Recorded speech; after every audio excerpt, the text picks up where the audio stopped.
থোকায় থোকায় চোখ ধাঁধানো লেবু, ঘরোয়া ট্রিটমেন্টে এমন সুন্দর রেজাল্ট আসবে। তোমাদের অবশ্যই এই প্রশ্নটা কেমন ভাবে সম্পূর্ণ ভিডিও ধৈর্য সহকারে দেখতে হবে। দেখে মনে হবে না যে টবের গাছে এত লেবু ফলেছে, মনে হবে মাটির গাছে এত ফলেছে। না, লেবু থাকাকালীনও বেশ কিছু ডালে ফুলে ভরে গেছে।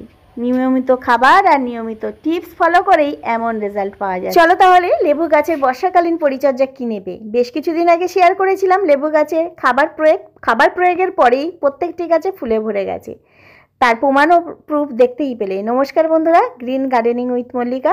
আশা করছি তোমরা সকলে ভীষণ ভালো আছো, সুস্থ আছো।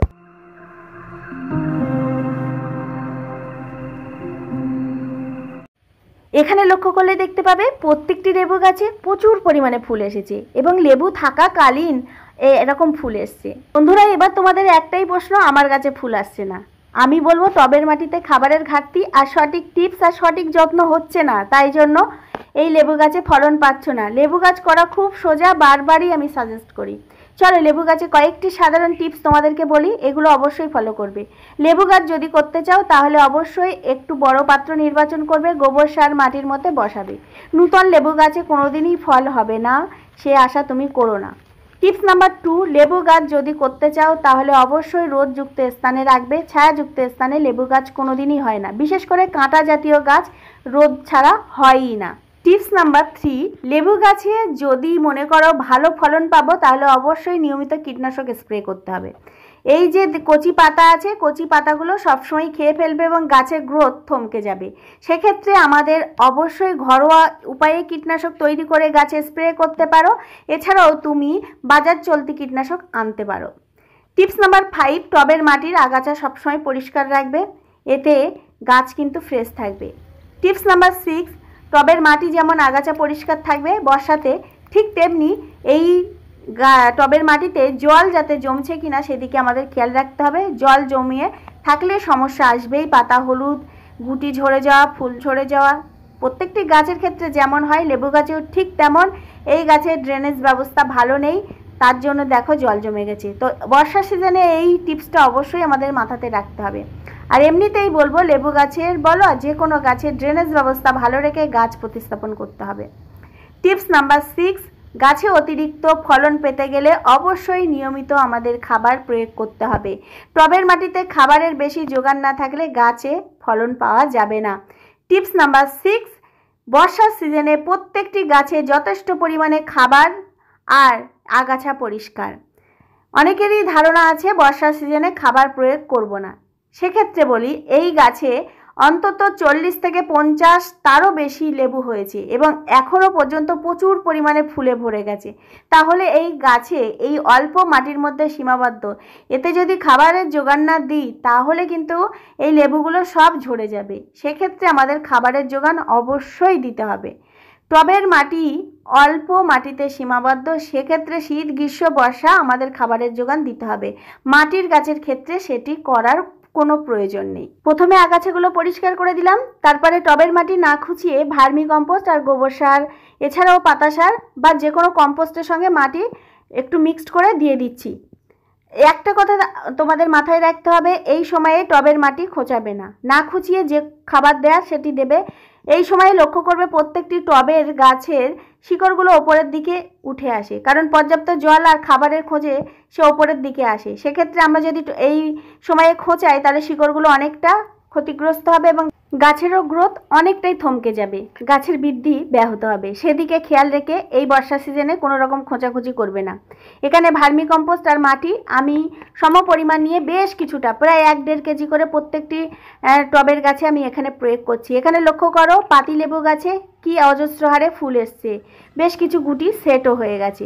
মাত্র 1.5 মাস আগে বেশ কিছু ভ্যারাইটিসের লেবু গাছ এনেছিলাম, তোমাদের কাছে শেয়ারও করেছিলাম, প্রতিস্থাপন করেছি। এখন গাছে পাতা ছাড়তে শুরু করেছি এবং এই গাছের ডালগুলো বড্ড বিবর্ণ এবং পাতাগুলো দেখছি খেয়ে ফেলেছিল। তো সেই গাছের চেহারা ভালোই ছিল না যখন নার্সারি থেকে আনি। বর্তমানে গাছগুলো বেশ হেলদি হওয়ার চেষ্টা করছে। সেক্ষেত্রে এই গাছের যে ডালগুলো খারাপ আছে সেগুলো কেটে দিচ্ছি, টবের মাটিতে যে আগাছা জন্মেছে সেগুলোকেও পরিষ্কার করে দিচ্ছি এবং এই গাছে আবারও বেশ কিছু ভার্মি কম্পোস্ট আর মাটি প্রয়োগ করব। গাছ প্রতিস্থাপন যখন করি তখন কিন্তু খুব বেশি মাটি দিয়ে গাছ প্রতিস্থাপন করি না, অল্প মাটি দিয়ে গাছ প্রতিস্থাপন করি। টবটা অবশ্যই বড় নির্বাচন করি, তারপরে একের পর এক ধাপে ধাপে আমি এই গাছগুলোকে বড় করি আর মাটির পরিমাণও আস্তে আস্তে বাড়িয়ে দিই। আজকে বেশ প্রত্যেকটি গাছে এভাবে মাটি আর ভার্মি কম্পোস্ট দিয়ে দিলাম, বেশ কিছু আমরাও তুলে নিলাম। কাল সকালে কি খাবার প্রয়োগ করব অবশ্যই তোমাদের কাছে শেয়ার করব। এখানে আমি বেশ কিছুদিন আগে শেয়ার করেছিলাম না, এই যে ডিমের খোসা, বাদামের খোসা, চা পাতা, পেঁয়াজের খোসা, কলার খোসা, আলুর খোসা, শসার খোসা। আলু, কলা এবং এই যে শসার খোসা, এতে থাকে প্রচুর পরিমাণে পটাশিয়াম, এবং ডিমের খোসাতে থাকে ক্যালসিয়াম, চা পাতাতে নাইট্রোজেন, বাদামের খোসাতেও থাকে নাইট্রোজেন, আর পেঁয়াজের খোসাতে থাকে ফসফরাস। এই উপকরণগুলোতে সমস্ত পুষ্টিমৌল বিদ্যমান। গাছে সাধারণত পটাশিয়াম, ফসফরাস আর নাইট্রোজেনের প্রয়োজন, এই পুষ্টিমৌলতে রয়ে গেছে। খুব ভালো করে শুকনো করে আমি গাছে প্রয়োগ করেছিলাম বেশ কিছুটা ভার্মি কম্পোস্টের সঙ্গে। মাত্র 1 মাস আগে আমি প্রয়োগ করেছি, আবারও এই খাবারটি প্রয়োগ করব। অবশ্যই যেদিন বৃষ্টি হবে না সেদিনই প্রয়োগ করতে হবে এই খাবারটি। আর এই খাবারটি প্রয়োগ করার পরেই কিন্তু গাছে অত সুন্দর প্রত্যেকটি গাছে ফুলে ভরে গেছে। এবার চলো 15 দিন অন্তর আমি একটি জৈব পুষ্টিমৌল লিকুইড ফার্টিলাইজার প্রয়োগ করি। এর মধ্যে আছে পেঁয়াজের খোসা, কলার খোসা, চা পাতা আর আছে এপসাম সল্ট। আমি 5 দিন আগে এইভাবে ডুবিয়ে রেখেছি, 5 দিন পর আমি প্রত্যেকটি লেবু গাছে প্রয়োগ করব। এছাড়াও আমি যে মিশ্র ফার্টিলাইজারটি তৈরি করলাম ওটি মাসে একবার করে দিই, এবং 1 থেকে 2 মাস অন্তর অন্তর আমি গাছে বাসি ভাত প্রয়োগ করি। বারবার আমি শেয়ার করেছি, বাসি ভাত কিন্তু অসাধারণ কাজ করে। গতকালকে দেখেছো ভার্মি কম্পোস্ট আর দিয়ে দিলাম মাটি, এবং তোমরা এর মাঝখানে অর্থাৎ এর 15 দিন পরে আবারও বাসি ভাত প্রয়োগ করতে পারো। বাসি ভাত কিন্তু দারুণ রেজাল্ট আসে। আমি অবশ্যই বেশ কিছুদিন পরে বাসি ভাত কিভাবে প্রয়োগ করব সেটি অবশ্যই শেয়ার করব। 15 দিন অন্তর এই লিকুইড ফার্টিলাইজার, এই ধরনের খাবার কন্টিনিউ যোগান দিতে হবে, তাহলেই কিন্তু এমন ফলন পাওয়া যায়। তোমাদের অনেকেরই ধারণা যে আমি প্রচুর পরিমাণে বিভৎস হারে ফলন নেব, কিন্তু জৈব উপায়ে ঘরোয়া পরিচর্যাই করো, সেটি নিয়মিত করো। 2-1 দিন করার পরে বন্ধ করে দিলে তারপরে যদি মনে করো আমি ফলন পাবো, তাহলে কিন্তু সেটি সম্ভব নয়। প্রত্যেকটি গাছে কিন্তু আমি একই খাবার প্রয়োগ করেছি, একই রকম মাটি দিয়েছি। এখানে প্রায় 10 থেকে 12টি ভ্যারাইটিসের লেবু গাছ আছে। একদিন আমি অবশ্যই তোমাদের প্রত্যেকটি গাছ শেয়ার করব, প্রত্যেকটি লেবু গাছে কেমন ফলন দিচ্ছে সেটিও শেয়ার করব। অবশ্যই তোমরা কমেন্টে জানাবে দিদি তোমার ছাদ বাগানে কী কী ভ্যারাইটিসের লেবু গাছ আছে, তাহলে এই স্ট্যান্ড থেকে নামাবো, কারণ প্রচুর পরিমাণে এখানে মাটি আছে দেখতে পাচ্ছ, আর অনেকগুলো গাছ। টানা 6 থেকে 7 দিন বৃষ্টি হয়েই যাচ্ছে, ইতিমধ্যে লেবু গাছে ফাঙ্গাসও লাগতে পারে। সেক্ষেত্রে আমাদের অবশ্যই ফাঙ্গিসাইড স্প্রে করতে হবে। আমি এখানে এপসাম সল্ট আর ফাঙ্গিসাইড খুব ভালো করে এখানে মিশ্রণ করে গাছের পাতাতে স্প্রে করব। তোমরা অবশ্যই যদি মনে করো যে আমার কাছে ফাঙ্গিসাইড নেই, সেক্ষেত্রে তোমরা গুঁড়ো হলুদ স্প্রে করতে পারো। এপসাম সল্টের কৌটা ছাদে থাকাতে বৃষ্টির জল যাওয়াতে দেখো লিকুইড আকারে হয়ে গেছে, আবার একটু লিকুইড টাইপের দিয়ে দিলাম। এই প্রশ্নটা হয়তো আবার তোমরা করবে যে দিদি এই কৌটার ভিতরে কি আছে, সেটি তো আমাদেরকে বললে না। তো যাই হোক, সেটাও বলে দিলাম। তারপরে দেখো আমি এটি স্প্রেয়ারের মধ্যে দিয়ে গাছের প্রত্যেকটি শাখা পোশাকাতে স্প্রে করব। টানা যদি 5-7 দিন বৃষ্টি হয়, তারপরে অবশ্যই এই মুহূর্তে 10 দিন অন্তর অন্তর এইভাবে ফাঙ্গিসাইড স্প্রে করা অবশ্যই দরকার। ফাঙ্গিসাইড স্প্রে করলে কি বলতো, গাছের পোকামাকড়ের উপদ্রবও অনেক অংশে কমে যায়। যাই হোক, প্রত্যেকটি শাখা পোশাকাতে আমি এইভাবে স্প্রে করছি। দেখো, অতিরিক্ত টানা বৃষ্টি আমাদের গাছের টবের মাটি কিন্তু অনেকটাই খাবার কিন্তু ধুয়ে চলে যায়। এছাড়াও গাছের শিকড় বার হয়ে যায়।